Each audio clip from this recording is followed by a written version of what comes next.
Generally, when we hear about the great Persian cities of antiquity, thoughts of Persepolis, the magnificent city built by Darius the Great, or Ctesiphon, the stunning capital of the Sasanian Empire, come to mind.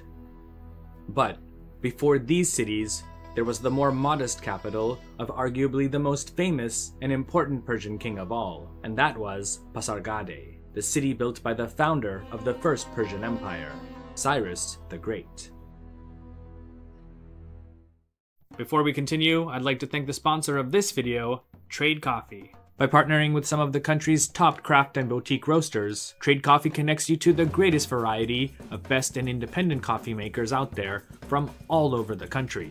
Trade Coffee's team actually taste tests thousands of coffees to keep 450 different kinds live and ready to ship fresh every day. Using their really intuitive quiz and human-powered algorithm, Trade helps to find the perfect coffee for you. Now, last time I tried one called Brazil Cerrado, and I liked it so much that I got two more. This one is called Alma, and this one, Funky Chicken. Both are absolutely great, and Trade has hundreds to choose from. So if you love coffee, there's definitely something for you. And right now, Trade is offering new subscribers a total of $30 off your first order, plus free shipping when you go to trade.com/historywithsci or click the link in the video description. That's more than 40 cups of coffee for free. Get started by taking their quiz at drinktrade.com/historywithsci and let Trade find a coffee you'll love. That's drinktrade.com/historywithsci for $30 off. Let me know which coffee you selected in the comments below. Back to the video. Located about 60 kilometers northeast of the city of Shiraz, Iran, Pasargadae is one of the most important archaeological sites of ancient Iran because it's the first city on record that the Persians built after they became independent of their Median overlords and founded what became the first Persian Empire under Cyrus the Great.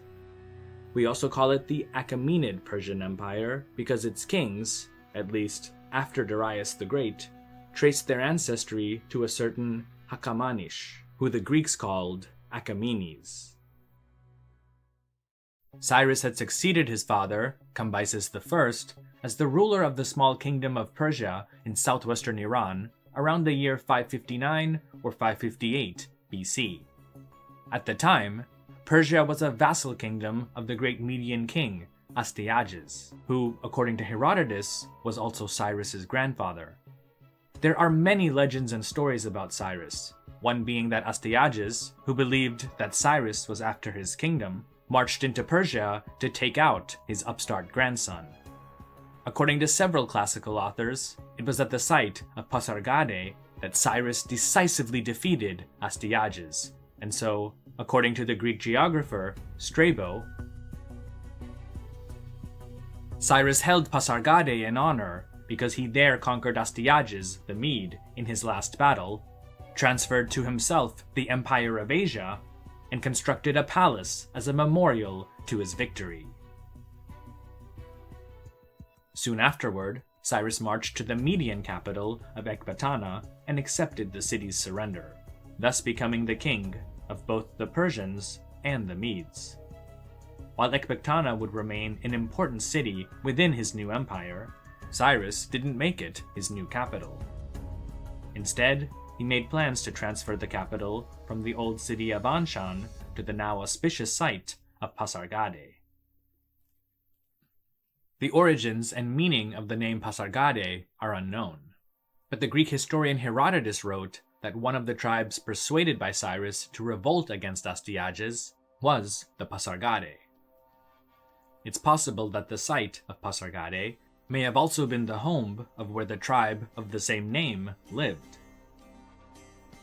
On fortification tablets discovered at the site of Persepolis, there are references to a town or area called Batrakada or Batrakatash, which some believe may have been the Elamite name for Pasargadae.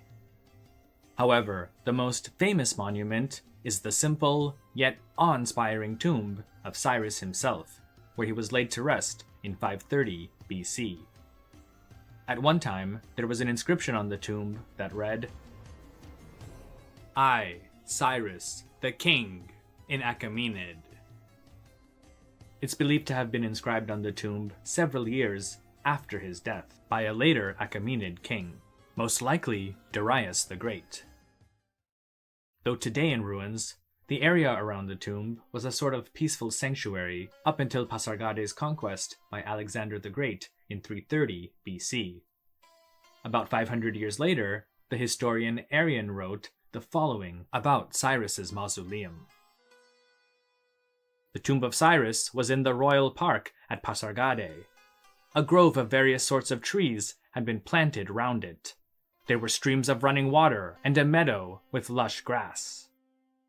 The base of the monument was rectangular, built of stone slabs cut square, and on top was a roof chamber, also built of stone, with access through a door so narrow that only one man at a time, and a little one at that, could manage, with great difficulty, painfully to squeeze himself through.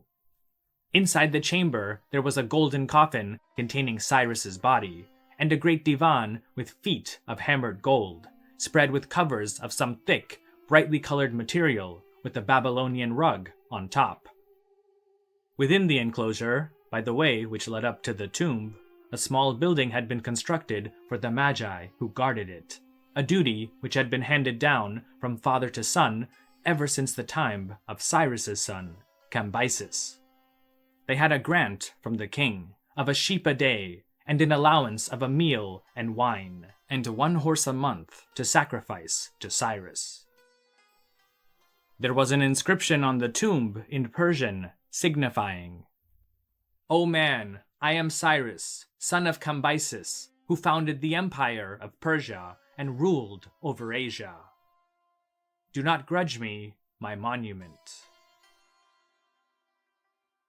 It's said that when Alexander came to Pasargadae, he had Cyrus's tomb opened, but when he was told about this very inscription on the tomb, he wept and ordered it to be resealed and even posted guards to protect it.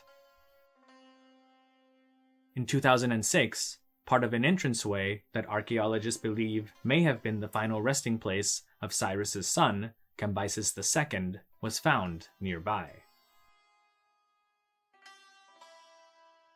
One of the other interesting ruins are of a stone tower built on the plain near the Polvar River that locally is known as Zindan-i Suleiman, meaning prison of Solomon. It was likely not a prison, but just what its function may have been also isn't known.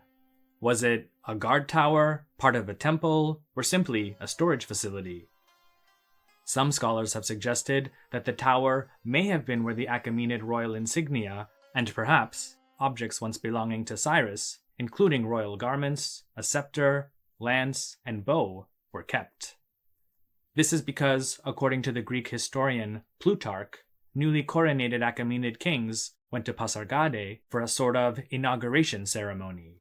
He tells us that in 405 BC, Artaxerxes II, upon succeeding his father, Darius II, went to Pasargadae to have the ceremony of his inauguration consummated by the Persian priests, and that there was also a temple dedicated to a warlike goddess, whom one may liken to Minerva, into which when the royal person to be initiated was passed, he must strip himself of his own robe and put on that which Cyrus first wore before he was king.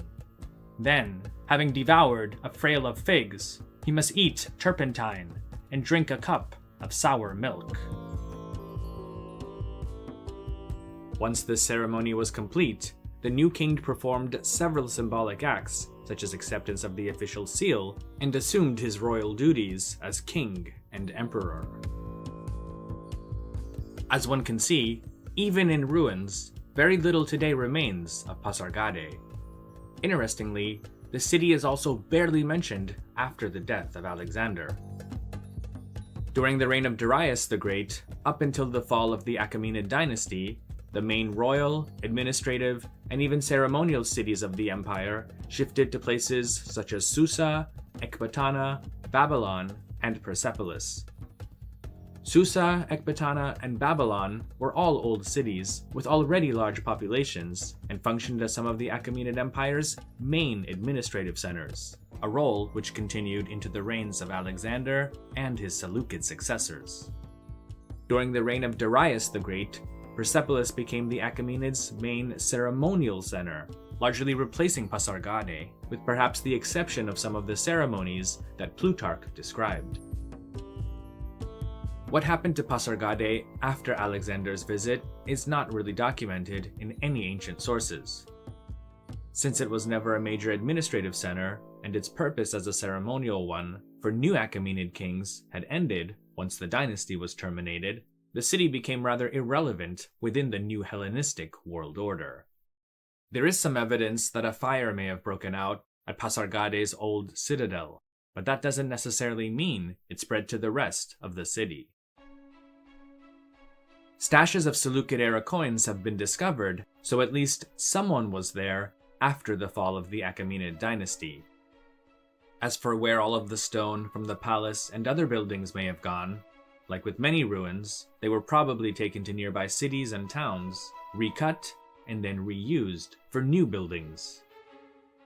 It was after the Arab conquest of Iran in the 7th century that the memory of Cyrus's tomb and Pasargadae itself was lost until over 1,000 years later in the 18th century, when the British diplomat and adventurer James Justinian Morier first saw its ruins and, based upon Arrian's description, wrote that it was indeed the tomb of Cyrus the Great.